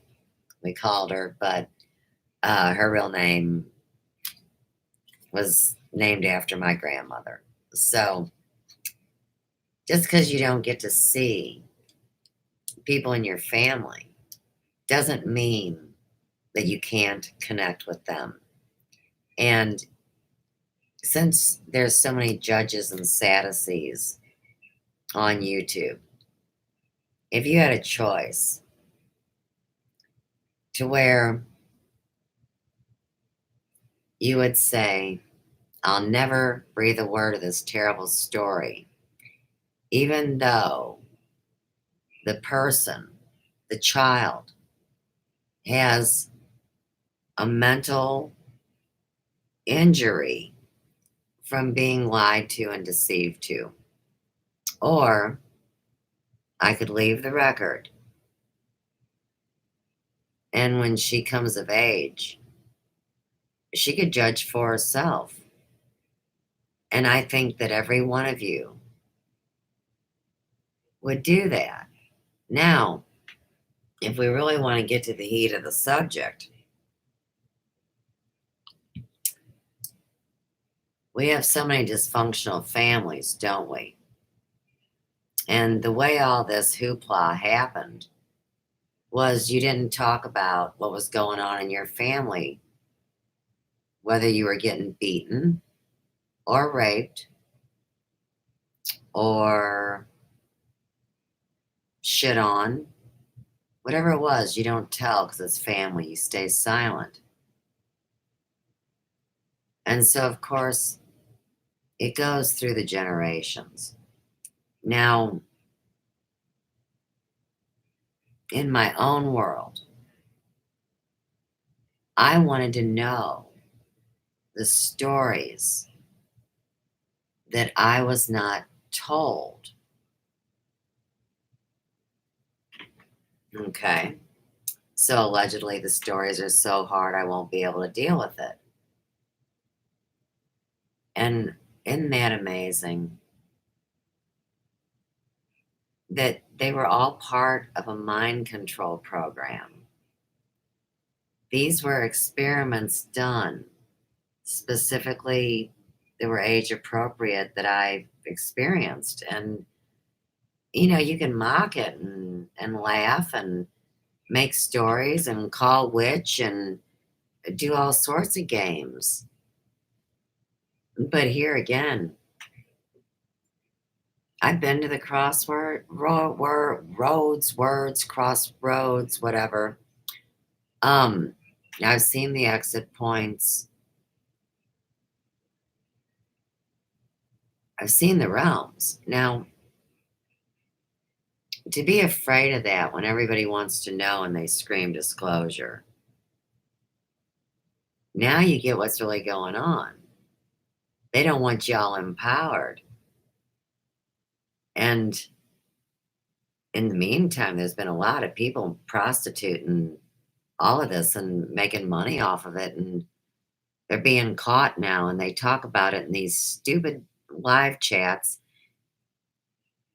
And there's so many connections that it becomes part of everything that you know to be true. I've always known I was saved by grace. I've always known I was protected by a loving, invisible entity. And I've always known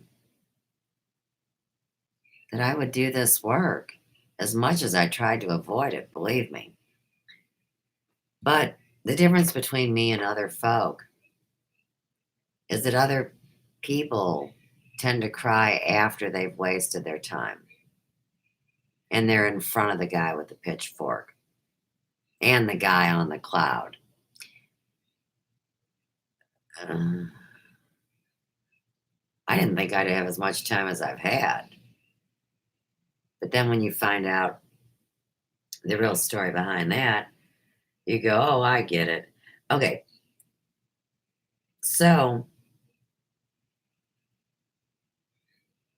this isn't really nice. I mean, we've got so many places to jump off, but I'm not gonna be a mean person because it's just not my nature. But remember my friends, the Kia Awesome. So this is another one of their little parodies. And of course, I'm using this for educational purposes and entertainment. And I'm promoting these fine ass dudes. I mean, they're silly as hell. And it's Halloween. And I do like to promote content creators that actually are talented and smell like number one.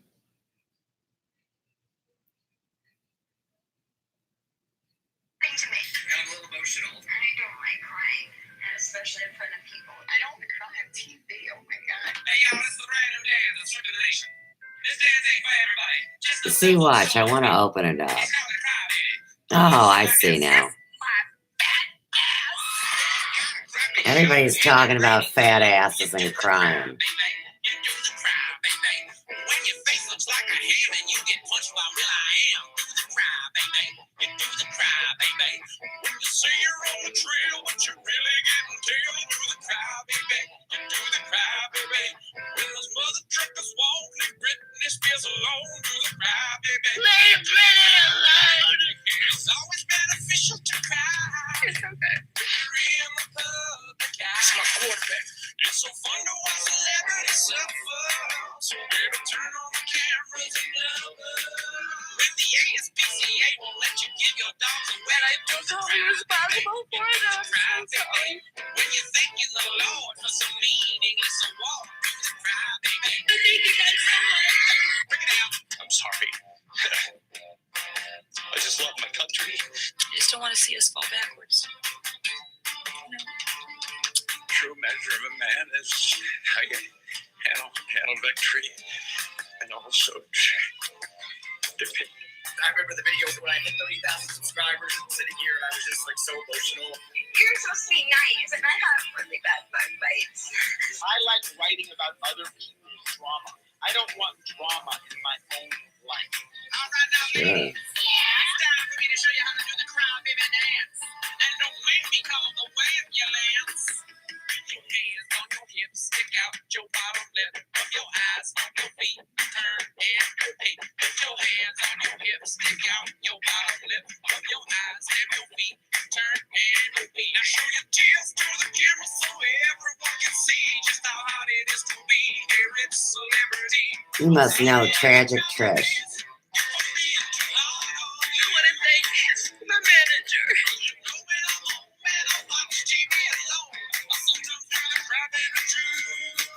Like when Frodo leaves the Shire and he says goodbye to Sam on that very special office with Jim married Pam. The first time I saw the movie Lost in Translation, or whenever I hear a movie-faded narration, when the dude's wife died in the movie Up, or the first time I saw Two Girl One Cup, or that commercial with Sarah Lockwood and the dogs and cats. Look at the camera. I need a minute. Ducky Awesome. To see behind the scenes, click on the link over here. And Hey, don't forget to subscribe. that is And leave a comment like below. Stop it. totally what Trish uses. What are you doing, Chauncey? Huh? Where's Wrinkles? Yeah, it's tragic about Trish. She keeps telling a story about how people have imitated her life, and it's amazing. Hello, everyone. I'm Mark Douglas, and I'm here with the lovely and talented Even she knows what's going on. And I mean, when somebody is so like hanging on the edge of reality, for them to realize that I'm right there talking to her. And she's sitting there just so angry. Her face is beet red and she's just ready to blow.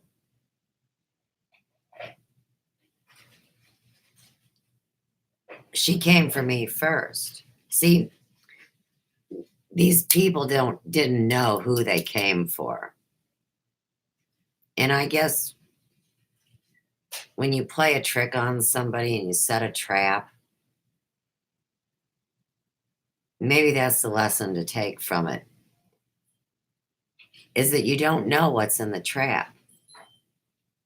And once you find out, you might have to go get a friend to help you. Fear breaks out like a plague. And a lot of people get left caught holding the buck. In the end, believe me,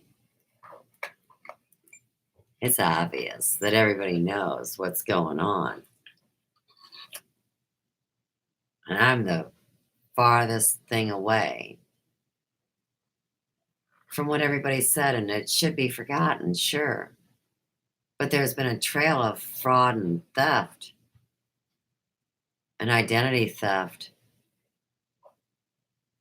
and defamation of character, and slander, and abuse, and spell casting, and even witchcraft, and demonology. But you always got to remember, God has a hierarchy, and they all have their own special powers. We're seeing different communities of entities. So maybe that's something new for the paranormal community to work on. Like there should be a genius that focuses on each specific hierarchy of angels. And there should be another genius that focuses on different demons and different daemons, because animal spirits are so important. Because remember, if you don't keep your humanity, that's what you wind up with. I mean, it's perfect, really. No, it's perfect. So, it's 11 o'clock. I'm done. It doesn't matter if it's Halloween. Does it really? I mean, I'm not into all that. Like I said, it's all really just more rituals that people get into because of tradition, and I guess you don't want to upset anybody if you mess up their party. Yeah, and that's why we did Crybaby. That was Crybaby's celebrities. And that was Kia Awesome 4. Now we also have the Lady Gaga mystery code. Remember, she dresses up in a meat suit. And, you know, very few people ever said anything that was kind back in the old days. And one of the comments from a YouTuber said that, and this, of course, comes from the off-planet realm, my first interviews, that I reminded her of a good way to Lady Gaga.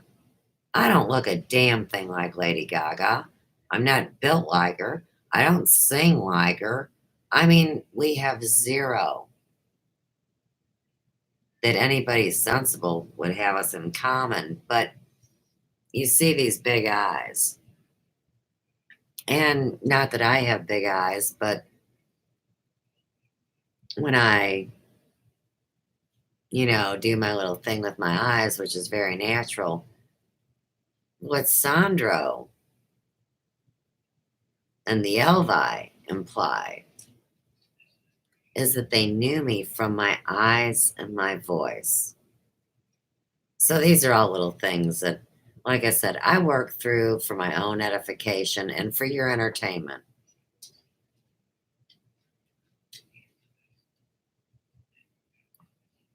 Hey guys, what's up? I'm back. I was just in LA last week for the Streamy Awards. Oh, great. Now, this is like 10 years ago. I was nominated for Best Original Music in a Web Series, and I lost. But I lost to the Gregory Brothers, and if you're going to get beaten by someone, it should be the Gregory Brothers. They beat me up with sticks and brooms. It's time to respond to some Sticks of and your comments. brooms. Mark Scout Tag 93 the says, book. I don't think Kesha or Bieber were even on the map when this series started. Well, that's true. That's why the dream was so confusing. I didn't know who the hell these people were, but it all started to come together and make sense. The Hey There Julia, she says Coldplay, Yellow spoof. No.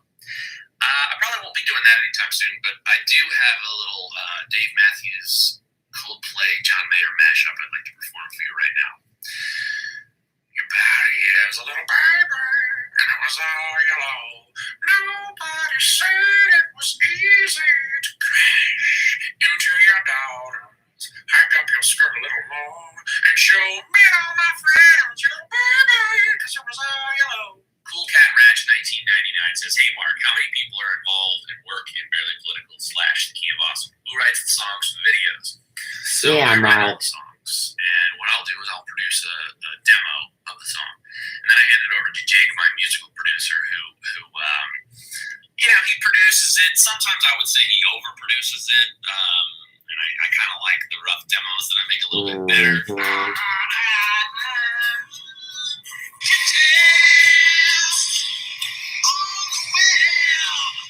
And Tom Small, my director, editor, will take my raw, powerful performance and he takes it in his own direction. Sometimes I'm not that happy with the results, but it's close enough, and I like to allow him that creative freedom. You used to do it to relieve stress. B2Z Production says my band is totally going to play this song next gig. If you do that, please record it because I would love to hear that. Nothing makes me happier than seeing cover versions of something that I wrote. I want to hear it. We'll play it on the show. Marielle88 says, sorry, I have to tell you, you look like the young secret twin of Tom Hanks. Scudo-san says, hey, Marky Mark, how's your old sidekick, Peter Scolari from Bosom Buddies? Because you were in that, right? Wow, somebody else who remembers Bosom Buddies with Tom Hanks. And I've been hearing that Tom Hanks thing for most of my life. And I've been working on a Tom Hanks impression, but I can only do the yelling Tom impression. Wilson! That's all I got. Electra Omega says, what is the make and model of that sweet red and black Fender Strat? Well, this is actually a Fender American Deluxe Stratocaster. What makes it deluxe is that it's got humbucker pickups down here, which most Stratocasters don't have. That's better if you want And to he have plays more of rock band. a metal tone. See, he knows more than he Give lets you more of a on. twangy sort of country He's got that kind of innocent feel. face. This is my baby. I love it. It tastes like candy. Kate Mavic says, you're so awesome. By the way, I missed And look at all the techno scary for stuff in this video. Actually, we have more technos on the way. Stay tuned. They're going to be coming at you very soon. DB O'Hannon 1537 says, hi, Mark. I just got all the songs and I love it. I just want to know how you guys do that big eye trick. Don't ask how and don't ask why. Sometimes we do a lot of After Effects, but for this effect, we just it's sort of an old school method. What you want to do is just get some earplugs, plug up your nose, and then you just need to blow on your thumb as hard as you can. Ready?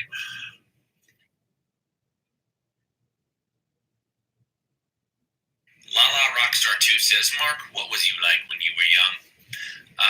Pretty much the same, a lot less funny, and a lot less fat. Look at that A couple months hair. ago, we had the contest of Awesome, where the brilliantly hilarious Rhett and Link won a guest spot in a Weezer video. And Weezer was nice enough to give us this autographed Weezer guitar, and one lucky voter, Michael Ricks from San Angelo, Texas. So pretty sad to see it go, but I just Did want you to say say that make sure you beat it Angelo? every day with lots of hard rock And one of these, I'm just gonna feed it one for the road. Angelo's in Boyd. And Jarmichael, I mean, it's on its way to you. I know Say about goodbye. Angelo's. Don't look at me like that, Weezer guitar. Mm-hmm. I can't. I promised you to somebody else, and my apartment's too small. I love you. Weezer autographed me to it. You better take care of him. Yeah.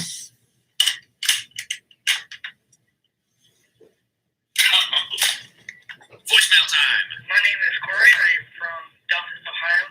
In the telephone video, was that proper Morse code? It was proper Morse code, and I have to thank Tom Small for going the extra mile to find the correct Morse code that spells out Lady Gaga. Beep, beep, beep, beep, beep, beep, beep, beep. That was Lady Gaga in Morse code. So, my name is Lee from Kentucky, and This guy's too much. You know, that sometimes things are live when they say they're not. Other times they can change it. There's all sorts of things that happen. I've had training. I can smell them out. You want to hear a real? I can smell you out. Listen to this one. Hi, my name is Akala from Delmar, West Virginia. And I love your videos. I think they're so cool. My favorite one is the telephone video and the Bad Romance. And I'll say your Sexy Cyborg and your Twilight and your Moon Girls. I think they're Spooky, all spooky. awesome. I think you guys are, like all the videos and everything. And I hope to get showed on the show. We'll see you. Thank you so much, and I hope your cold gets better. How do you make all this? Better tag those parasites, Tom. Like that. So it's kind of cool, and I want to like stand it all. Because I'm trying to become famous and go reach my dreams. Is that ASMR? Thanks. Bye. Is that what this is?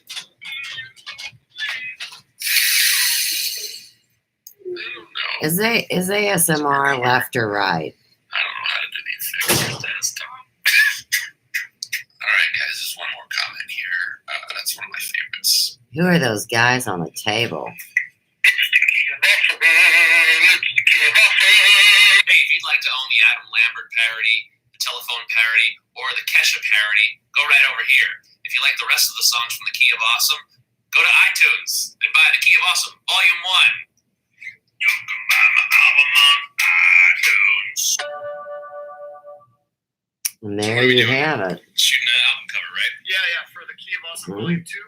Nice. All right. So just kind of like rock poses, like traditional one. Well, He's doing actually, some I was poses. thinking that we could have you with like a big snake on your shoulders. It's great. Yeah, I don't really like snakes too much, but I mean, you could like put one in. But it's Halloween. Sort of like a slash, like. Yeah. We'll put it in post. It's like. Can you just give me some poses? Close your eyes.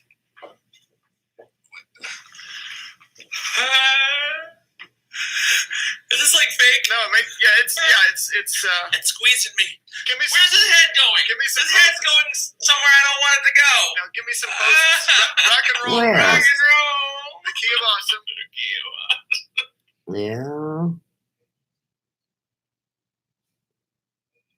Well, that was fun. Okay, guys. I'm out. I gotta see what else is going on out there. Because surely I got nothing of interest for anybody. Hey, thanks to everybody that was here tonight. And we'll definitely do a part 2 on this extensive encyclopedia that can set you free from all the misconceptions that society wants to take your happy butt down with. It's not just me. All right. I'm not saying those words they don't like. I'm just going to say peace.